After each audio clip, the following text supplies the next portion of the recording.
157 toneladas de cobre. E na que caeron, fixadevos, 39 persoas, 39 detidos por roubar cobre en media España, tamén aquí en Galicia, pasou na provincia de Lugo, tiñan almacéns en toda España, en Francia, en Portugal, onde almaceaban todo roubado, e desde aí levaban toda a Romanía onde o revendían.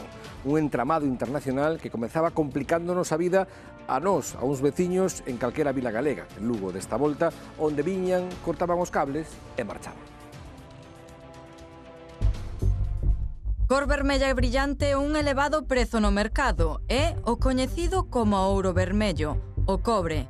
O seu valor no mercado pode chegar ata os 10 euros o kilo e os delincuentes ven nel o seu principal obxectivo.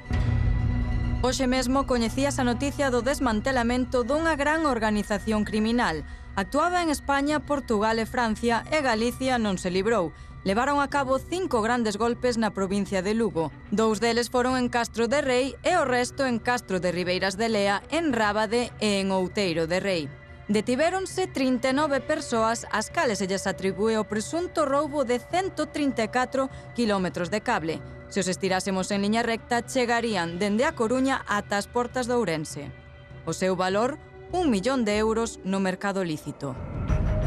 Xa en abril, a Garda Civil detivo a 15 persoas e interveu 17.000 kilos de cobre, xusto cando se dispoñían a descargar o material dunha furgoneta.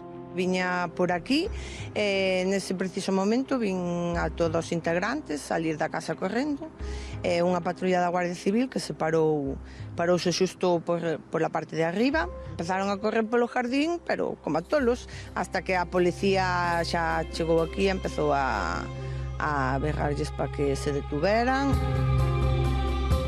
O seu modus operandi era o empregado por moitos destes grupos. Simulan ser operarios das instalacións de telefonía e rouban con total tranquilidade o cable, a plena luz do día. Sei que andaban con fundas como se foran traballadores. Para estas bandas, calquera punto pode ser un obxectivo. Así foi como entraban 4 mulleres no aeródromo de Rozas, en Lugo. Cortaron o peche, colleron os cables, saíron e deixáronos agochados no monte. Tiñano ben estudado, que estas bandas destacan pola planificación previa.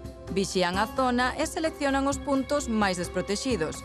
Estes lugares poden ser ata camións enteiros, como este, que desapareceu cargado con 8 toneladas de cobre. Entran nas nosas instalacións, saltan polos cierres, 3 personas, vemos unha furgoneta, rompen a cancilla, destruyen todo e despois vemos como sacan o camión. O vehículo apareceu abandonado no monte, pero do cobre nin rastro. Os ladróns poderían ter conseguido no mercado negro uns 20.000 euros. A veciñanza é a que adoita sufrir as consecuencias en moitos destes roubos. Nunha aldea de Catoira quedaron totalmente ás escuras despois de que levasen 400 metros de alumeado público. E non era a primeira vez. Pois estamos estudando a posibilidade de colocar cámaras de seguridade porque este é o 4º roubo que nos fan no concello de Catoira. 2.000 euros en cable que para as arcas municipais acabaron sendo 5 veces máis. 10.000 euros.